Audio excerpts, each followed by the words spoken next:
Hello and welcome to the October Parent Training. My name is Nicole Adriaenssens. I am currently a BCBA at Kaleidoscope Interventions at the Rockledge location. Today I will be talking about pairing and instructional control. So what is pairing? You've probably heard that your therapists have paired with your child, or you've read that a new therapist has been pairing with your child in a parent note. Pairing means to connect a person with preferred items and activities so that the child will now associate that person with good things and having fun. So prior to pairing, toys are highly preferred and they result in fun times and smiles. And prior to pairing, typically a new person is neutral, so they're not either preferred nor non-preferred.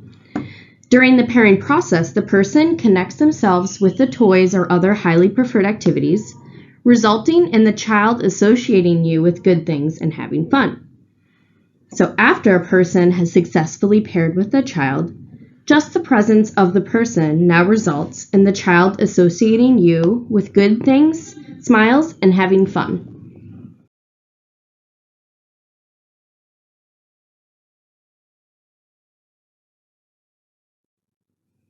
So how to pair?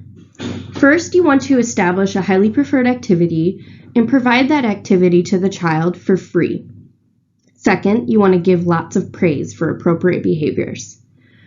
Third, you want to mimic a child's play behaviors. Fourth, narrate the play. 5, follow the child's lead. And 6, don't give unnecessary demands. So first, you want to establish a highly preferred activity and provide that item for free. So what does your child really like to do? And then give this item or activity to them for free. So for free means that nothing is required of your child to gain access to these activities. So your child isn't required to ask for the item or activities, whether that be by sign, vocally, or pointing to an item. They're not required to complete some task before they get the item or activity. So you wouldn't say, come sit down and then you can have the trains.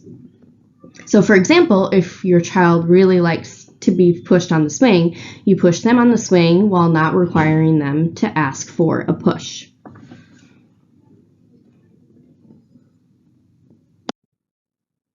Second, give lots of praise for appropriate independent play behavior, such as talking, pretend play, being creative, functional play, looking at you, sharing with you, everything like that. Third, you want to mimic the child's play behaviors. So you want to copy what your child is saying and doing.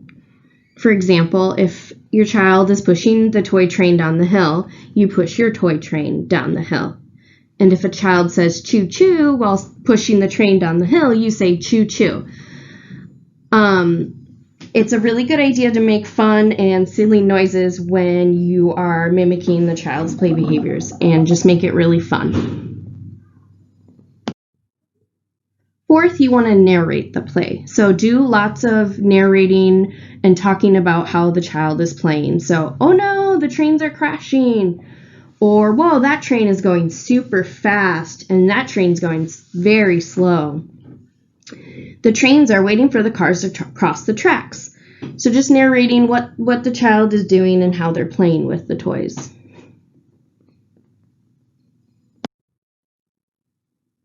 Fifth, you'll want to follow the child's lead. So if your child is playing trains and they leave to go play with the action figures, follow them and begin narrating and mimicking the child's play now with the action figures. As a reminder, don't tell the child to clean up the trains. Just follow them to the action figures and start all over, narrating and copying what your child's doing with the new toys. So you want to capture this motivation when it's occurring. And you also want to try to contrive motivation. So, for example, if your child stops playing with the action figures, You could put the Batman toy on the edge of the table and say, oh no, Batman needs some help. So contriving motivations for the child to engage and play with you.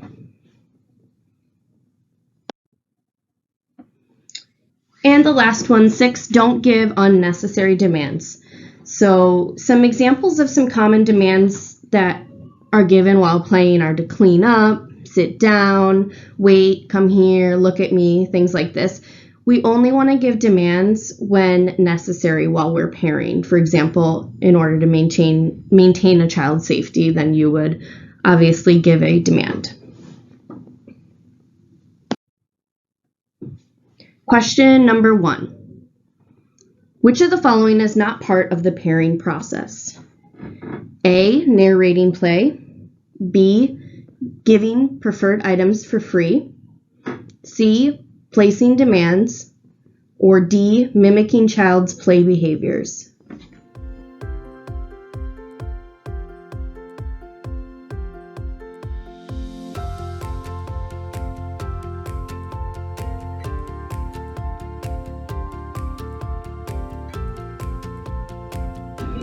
All right.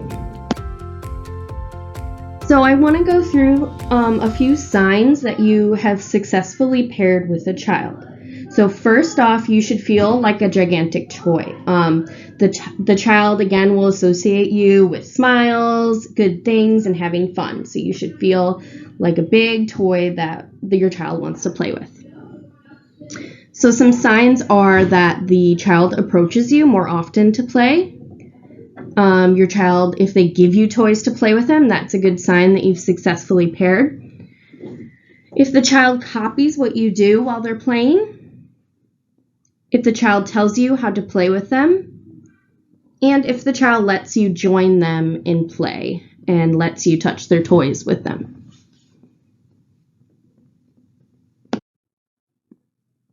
And then I want to go through some signs that additional pairing is needed. So when you approach a child while they're playing, they leave the area. Or if you approach them while they're playing, they tell you to leave.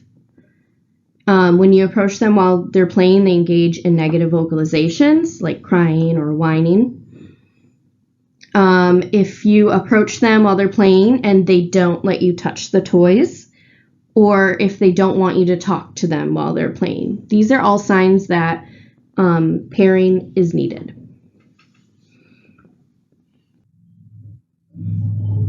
So let's say that there's an issue between mom and dad, and mom notices that whenever she goes near her child while they're playing, the child tells mom to go away.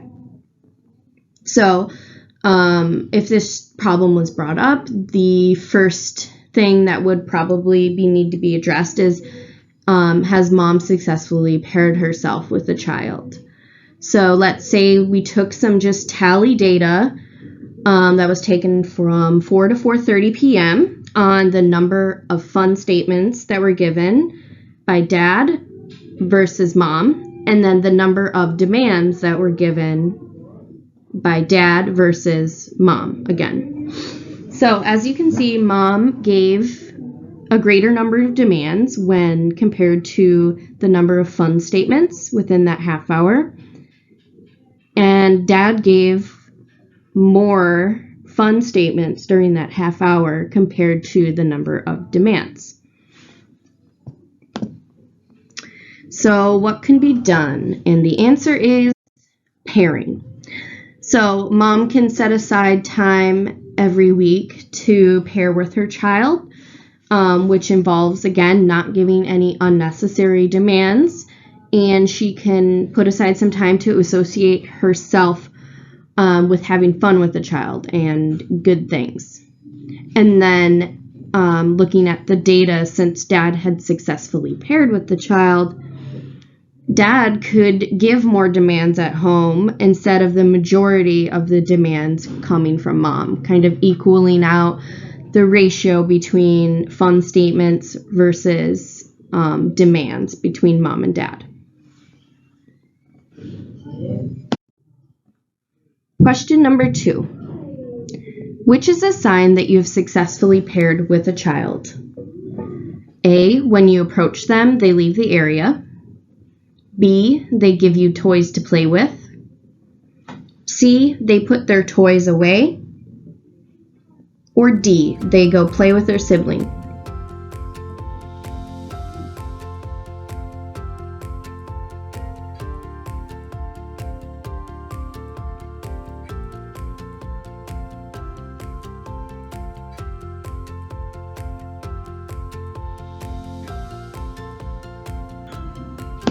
Okay.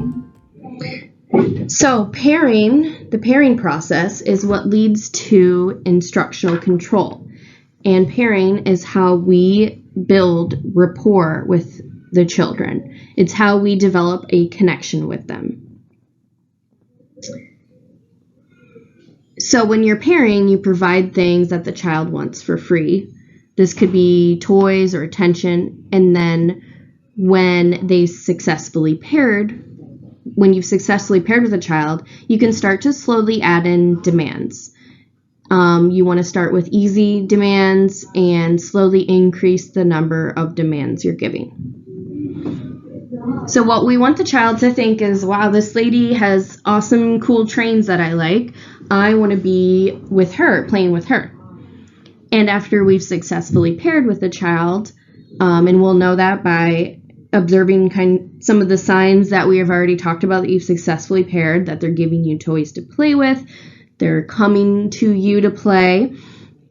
And then you can start providing these preferred items or activities contingent on the child complying with your instructions.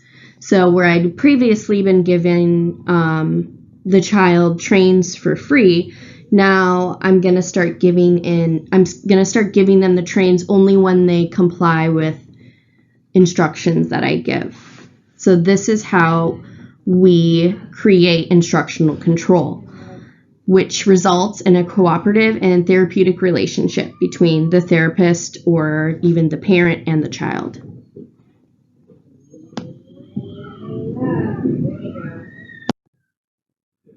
Question number 3. Fill in the blank. Pairing is how we gain blank with children. A, rapport. B, attention. C, points. Or D, time.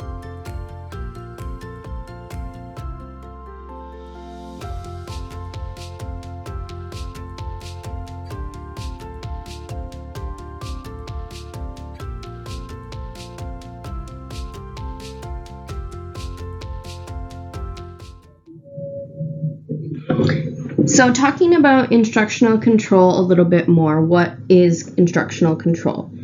So we've already talked about how it's developing a positive working relationship where you have established leadership control. So where the child is complying with the instructions that you give them. The more instructions that the child follows with the person, the greater the instructional control that the person has. So, for example, if a child complies with every instruction that I give them, but the person next to me, they only comply with half of the instructions that person gives them, I have the greater instructional control.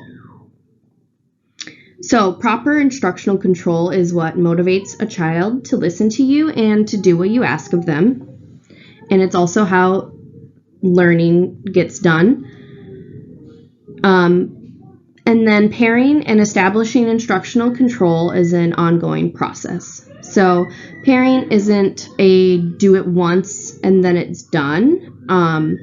Pairing needs to be done periodically for whatever reason or when signs that pairing needs to be done are seen. So if you've already paired with the child and you're noticing that when you go to play with them, when they're playing with toys, they walk away, this is a sign that more pairing is needed. So you would maybe put aside 10 minutes of the day to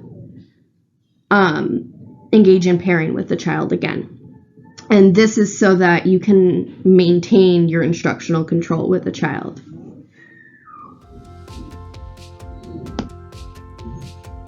Happy pairing! Remember to send an email to parenttraining@thepeacefits.com with your answers.